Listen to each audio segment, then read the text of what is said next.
Hi, I'm Amanda Hesser. And I'm Merrill Stubbs. And we're the co-founders of food52. Oh, there it is. Okay. All right. So our mission is to create the world's most passionate, engaged food community, and we want to connect like-minded foodies and provide a curated resource of all things food. And ultimately, we want to establish an integrated e-commerce platform for food producers and consumers. How do we... Oh, yeah. There's a thing right in front of you. Oh, there is? Okay. No, yeah. Okay, sorry. I'm new to this kind of presentation, so I'm a little nervous. So we have traction. We've done a proof of concept. We have 135,000 uniques per month. We have sponsorships from Viking, Williams-Sonoma, OXO, and we have book deals with HarperCollins. And an interesting statistic to us is that we have 30% of our visitors come back twice or more a day. We see ourselves actually much more allied with other kinds of sites, not just food sites. We see ourselves as a vertical social platform, and we sort of think of our future as the Etsy for food. And the way our model works is build community and then monetize it. And so we monetize it in several ways. First of all, we have these book advances, also through ads and sponsorships, which we currently have, and soon we'll be adding the e-commerce platform. All right. Okay, is that the end of the presentation? And come on over here. 1 minute. Okay, great. That's super. Okay. Yeah. Okay, and hopefully a bunch of you saw the site. You got a mic behind you. Thank you. So I'm going to ask you the question that I was asking you there on stage, which is, how big does this have to get before your economic model works? It really starts working at like 1 million uniques, which in our plan would be 14 months out. And according to our growth rate that we've been experiencing. So do the math for me, though. I mean, so there's ads, yes. Right? And the ads are coming from ad networks. Right now, yeah. Right now, yeah. Mm-hmm. And we work with a luxury ad network, which has been giving us really good CPMs. And because we've got sort of a quality level that we set out from the very beginning in terms of our content, we actually enjoy really high CPMs because we attract a certain audience. Yeah, and then so then the next piece, I know you have that on the slide, actual commerce sponsorships. Explain to us how that works. Yeah, so soon we'll be adding group sales, first nationally, things that can ship. That could be tabletop, cookware, and artisanal food products. And then we would, over time, we'd start doing like one sale a week because our numbers are now, we have 135,000 uniques, but we probably can't, support a daily sale quite yet. So tell me, this is an e-commerce thing where you're actually, identifying products that will appeal to your audience. That a company, say, we're doing pies today, so we're going to, I don't know what sell you sell. A pie plate. What do you sell with pie plates? Yeah, okay, exactly. Okay, pie plate. Yeah, they'd be highly curated by us, and then we would, they would be sales for, say, in the beginning, 25 people, and we'd be giving them a discount or an exclusive. So it's not necessarily just like Groupon. No, I understand. This is where I started to lose you when we were talking earlier, because I start thinking about this and I go, well, okay, you got 1 million uniques, let's just say, how many people?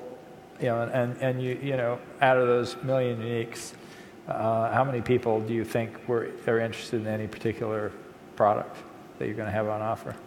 Well, I mean, we've mapped out early on sort of 25 people taking a deal, but moving up to probably, I would say at about the 1 million mark, it's sort of more like 50 people taking a deal. That's the assumption we've made. Okay, so 50 people take a deal, and the average deal size is? You mean price-wise? Yeah. It's about $50. Okay. And then about 17 deals per week. Just give us a sense of what would I be buying for $50? I'm buying food here, right? Okay. So what would an example of something be that I'd be buying?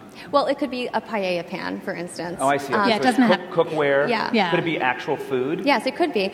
And actually, by the time we're up to 1 million uniques, we would have localized it. So in major metropolitan areas. So, for instance, it wouldn't just be actual products. It could be a cooking class. It could be a wine class. It could be a food event, a festival, tickets to a festival. And the idea is really, tapping into all the energy around the localization of food.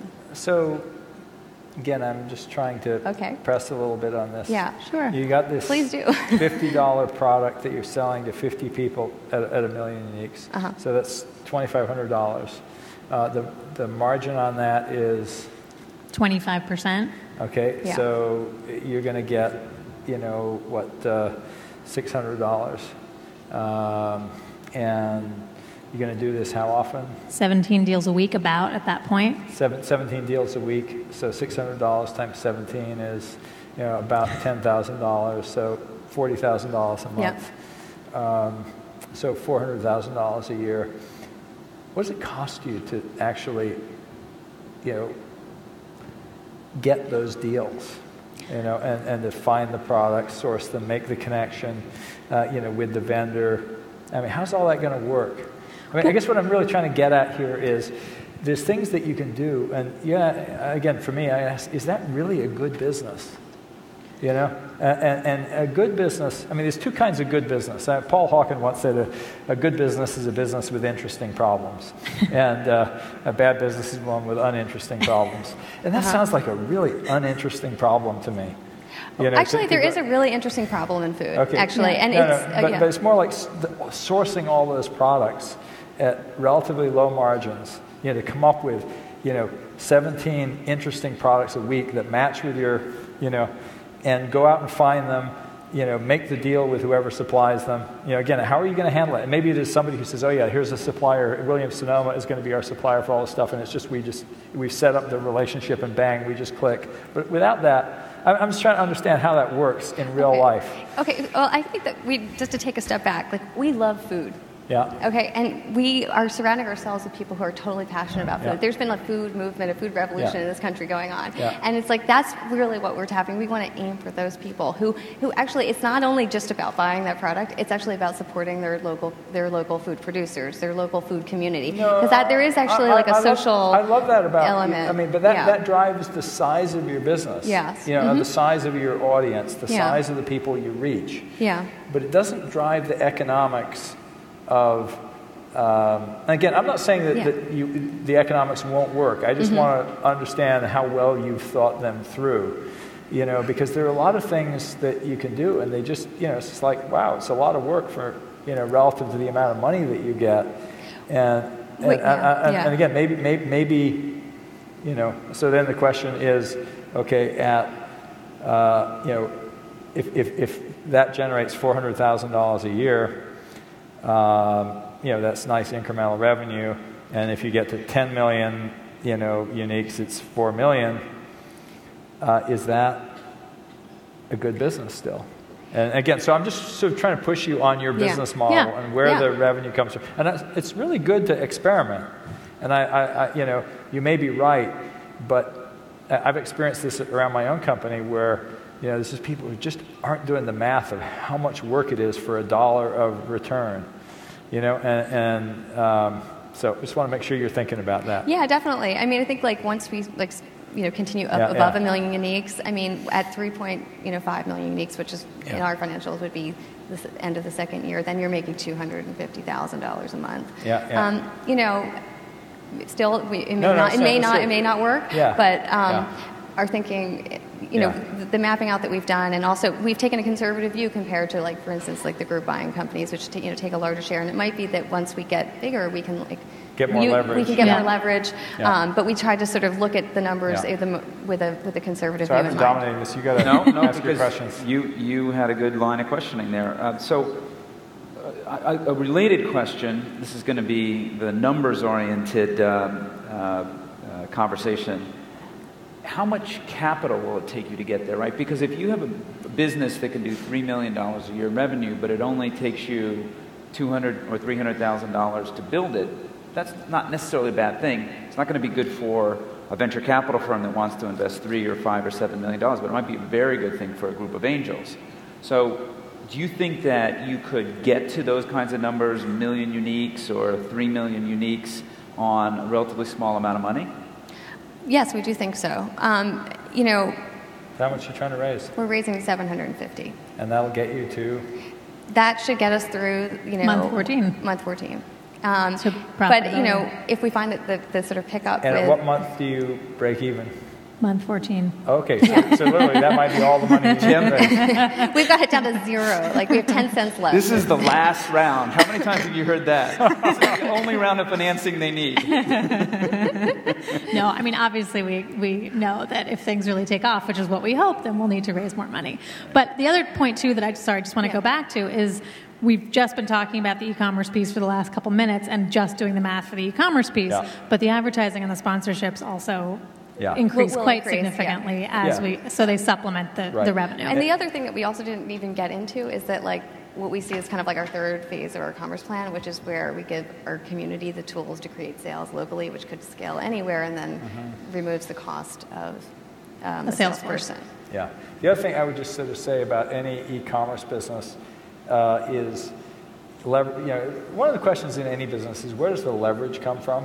And I think in any e-commerce business, the leverage comes from bestsellers. It's sort of, it's not true. I mean, Amazon gets leverage from the long tail, but yours doesn't sound like it's terribly algorithmic and long tailish. It sounds like it's going to be driven by your ability to come up with, offers that are sufficiently good that, like if your average is 50, all of a sudden you sold 1,000 of this one. Yeah. And so, just think about that and how you actually are going to start increasing, because it kind of comes back to another thing, like when you really understand the drivers of a particular piece of your economic model, then you understand what you need to measure and what you need to drive, So in this particular case, I still remember early in the internet boom, must have been 94 or so, I went to QVC.com, 95, and they had this, they were monitoring in real time the call flow in their call centers, and they didn't stop when nobody was buying anymore. It was when the rates started to fall off, right? So somebody would just go on and start blathering about this particular cubic zirconia, and they were monitoring just like when the trend, the graph started to flatten, and bang, on to the next product, and they rotate the sound stage, and bang, because they really knew that there was a particular yield number that they were going for. And I would just sort of really advise you to kind of really, if you're going to make e-commerce a big part of it, you want to get really good at it, and you want to be trying to figure out how to drive that number. All right? Great. Thank you so much. You're very welcome. Yeah. And good luck with the business. I mean, clearly food is an area where people are passionate. There's cookbooks and so forth. It's been a business for years. There are foodies. I totally agree that you've identified a passionate niche, and where there are passionate people, I think you can usually build a business. So, great. Good luck to you. Thank you so much. Thanks so much. Thank you.